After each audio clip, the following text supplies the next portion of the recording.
Hello everyone, Mr. Fawcett here, and we are back with another Algebra 1 lesson. Today is our third lesson in a row where we're going to talk about graphing lines, but we're going to deal with a different form of a linear equation, right? We've already covered slope-intercept form. We've covered point-slope form. Today, we're going to cover standard form. So after today, you'll know how to graph equations, whether they're given to you in slope-intercept form, point-slope form, or standard form. As always, let's see what you remember or see what you can figure out. Here's an equation in standard form. See if you can identify, a slope, a point, maybe a y-intercept. And if you can't, well, maybe you want to rearrange the equation and put it in a form that you are able to graph in. So take a few minutes, think about this, and then join us back for a discussion. Okay, so when we have an equation in standard form, it actually doesn't give us the slope, it doesn't give us the y-intercept, and it doesn't give us any points right away. All that stuff is in there, but it's just not directly apparent to us yet. So again, what you may have done, and this would be a very reasonable, intuitive answer to this problem, is rearrange the equation into maybe slope-intercept form. So getting the y by itself. So maybe you subtracted 2x from both sides. So you got 5y is equal to negative 2x plus 10. You could then divide both sides by 5, which means you're dividing everything by 5. And that would give you y is equal to negative 2/5 x plus 2. And voila, we are in slope-intercept form. So I have my y-intercept, and I have my slope. So I can graph my y-intercept. That is at positive 2, 0, 2.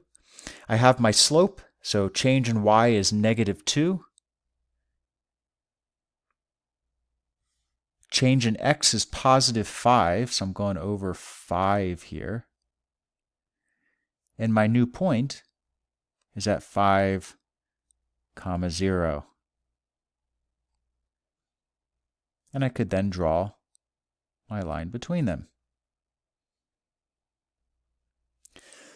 So even though the initial form that this equation was given in didn't seem to be very helpful, we could use what we knew about inverse operations and slope-intercept form to help us graph. Now, again, we're going to talk about an easier method than having to rearrange the equation, but just realize you can always fall back on other things that you know, if you forget something. So if you come to an equation on a test and you forget how to graph from standard form, well, see if you can put it in slope-intercept form because you might remember how to graph it that way. The other way to graph from standard form is to find the x and the y-intercept. Now you may say, Mr. Fosse, I thought you said the y-intercept wasn't given. Well, it's not, but we can find it. Okay? If you take a look at these x and y-intercepts, right? For our y-intercept, and you've probably picked up on this before, but for our y-intercept, the x is always equal to 0, right? And that makes sense because we haven't moved to the right, we haven't moved to the left on the x-axis, we've only gone straight up or straight down. So our x-coordinate will always be 0. Well, the same is true for our x-intercept, right? Where the graph crosses the x-axis. For the x-intercept, we haven't moving up, we haven't moving down, right? This point has only moved to the right or to the left on the x-axis. So the y-coordinate will always be 0. So we can use those two facts to then help us figure out those coordinates when we're just given an equation. So let me show you what I mean here. I'm going to erase everything, and we're going to start from scratch again. So to help me find the y-intercept, we know that x is equal to 0 for the y-intercept. So we substitute 0 in for x. So I have my original equation, 2x plus 5y is equal to 10. When I substitute in 0, I get 2 times 0 plus 5y is equal to 10. That means I get 0 plus 5y is equal to 10. That's just 5y is equal to 10. And if I divide by 2, that's going to give me, sorry, I'm not dividing by 2. I need to divide by 5.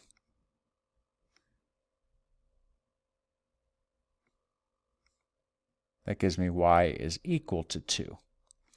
So 2 is my y-intercept, right? This point ends up being 0, comma 2. Remember, I substituted in 0 for x, and that gave me 2 for y.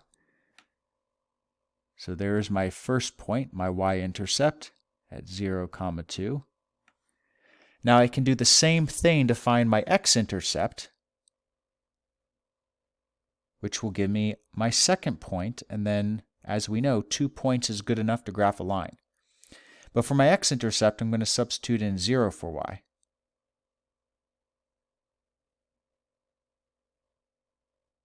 So you substitute in 0 for y instead of 0 for x. So instead of 2x plus 5y equals 10, right, I get 2x plus 5 times 0 equals 10, which is just 2x equals 10. If I divide by 2, I'm going to come over here. I get x is equal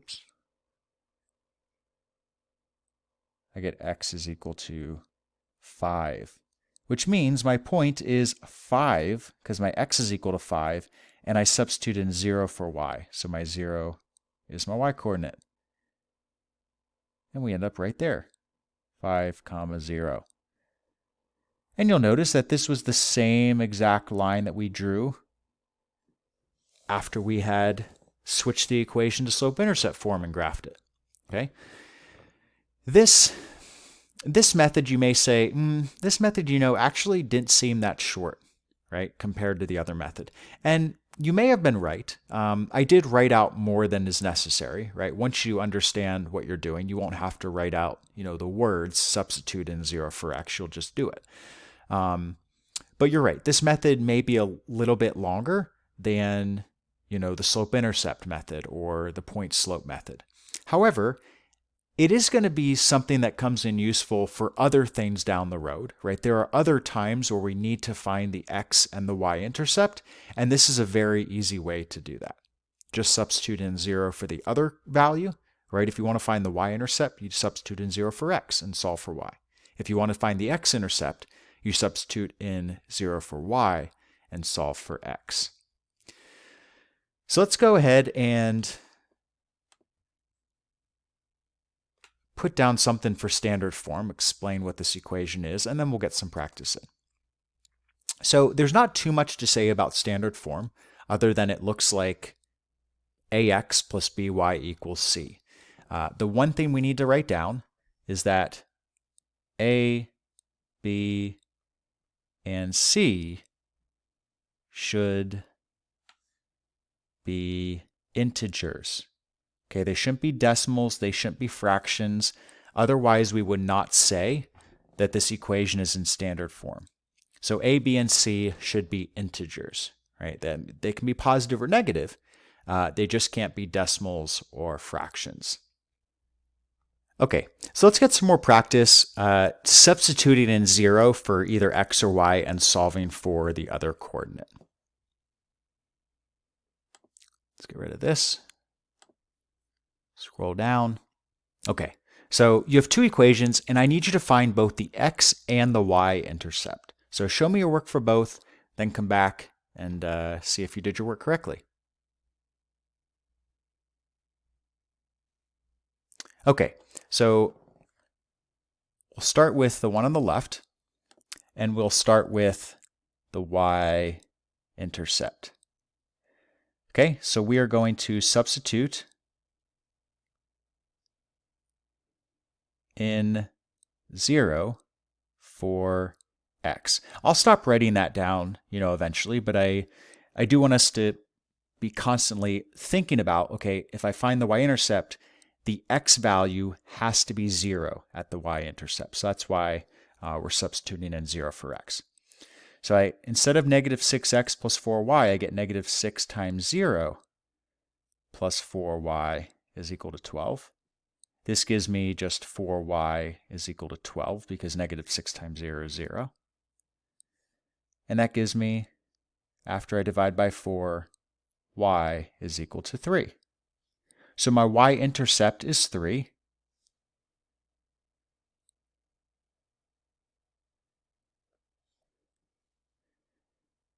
And I don't have to worry about, writing out the point. The point would be 0, 3. But I'm not graphing it. They're just asking me where the y-intercept is. So I can just say y equals 3.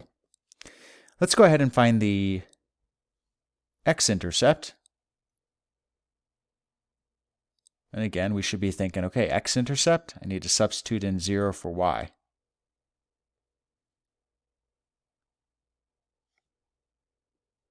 So I'm going to get negative 6x plus 4 times 0 equals 12. That gives me negative 6x is equal to 12. And after I divide by negative 6 to both sides, I'm going to get x is equal to negative 2. Right? And if you wrote down your point, it would be negative 2, 0. But this is our x-intercept.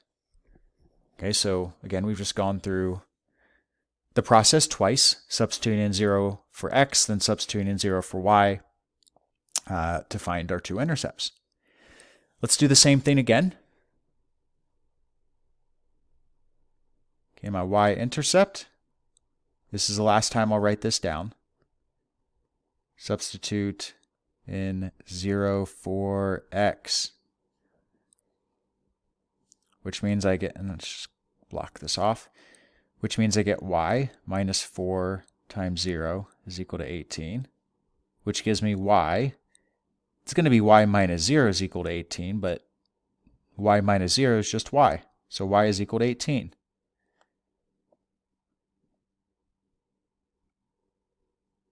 So 18 is my y-intercept. And if you wanted to write down the point, that would be 0, 18. All right, last one. My x-intercept. Substitute in 0 for y.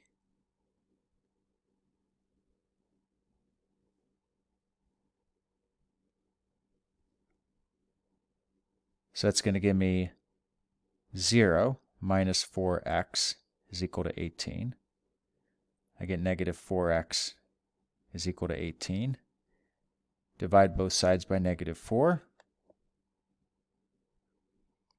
And that gives me x is equal to 18 divided by negative 4, which I can simplify to negative 9 over 2.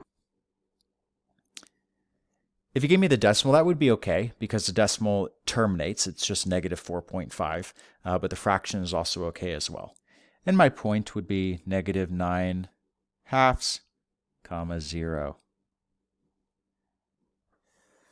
So again, I know we're not graphing, but I know you know how to plot points and draw the line. The new thing that we're focusing on is, again, the substitution part, finding the different intercepts. Because once you find them, you could easily go ahead, graph them, and draw your line between the 2 points, which is what we are going to do next.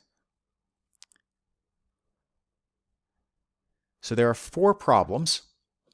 The first 2, you don't actually have to plot the points, right? You just need to figure out what the intercepts are and then look on the graph and see which graph matches both the x and the y intercepts. Once you're done with those, you can actually go ahead to 3 and 4, and you're going to do the same thing, but now you have to put everything together. So you're going to be graphing once you find the x and the y intercepts as well. So pause the video, take a few minutes to attempt those 4 problems, and then we'll review and we'll be done.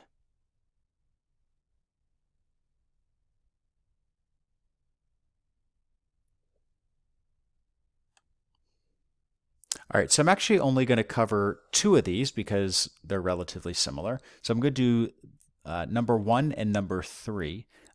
We may cover numbers 2 and numbers 2 and 4 in class, but again, the process is going to be similar, so I don't think we need to make the video go extra long by writing out all the work for both.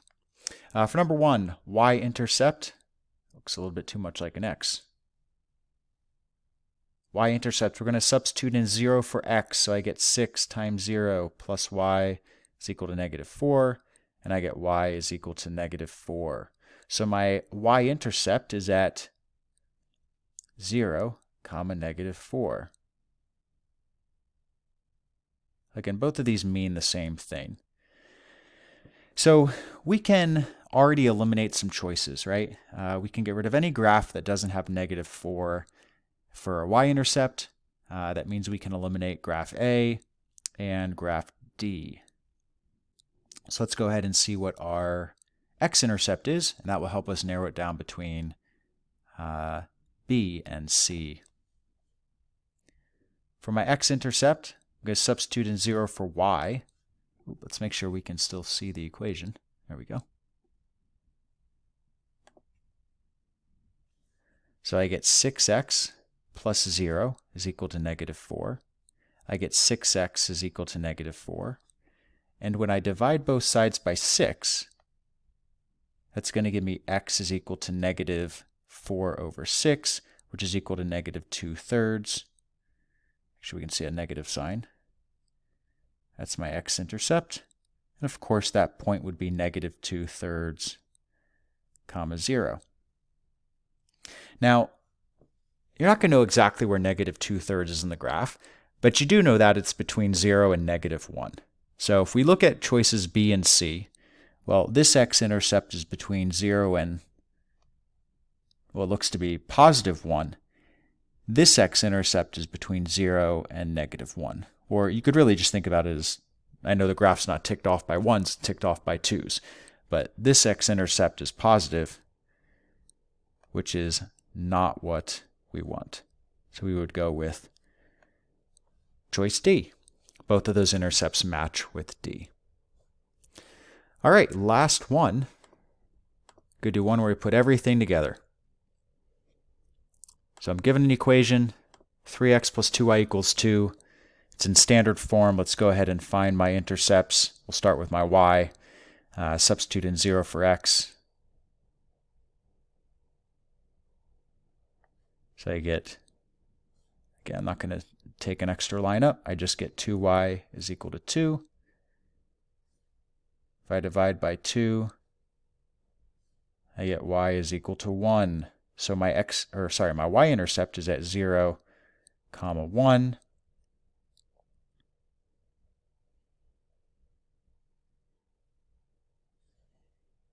Should put us right there.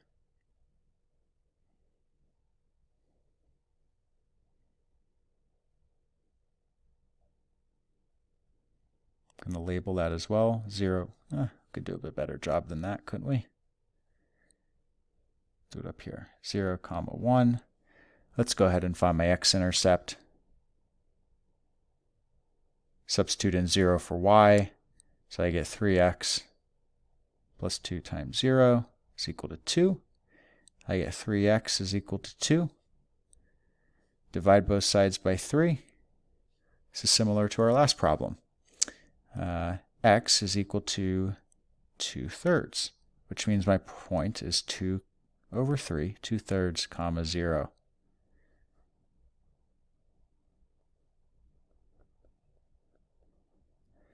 So you're not going to know, again, exactly where positive 2/3 is. You just know it's somewhere between 0 and 1. So you're going to put it a little bit before 1. And again, it doesn't have to be exact as long as you label. If you don't label, then it would be marked incorrect. But if you label it as 2/3, comma 0, you're okay. And then we're just going to draw our line between.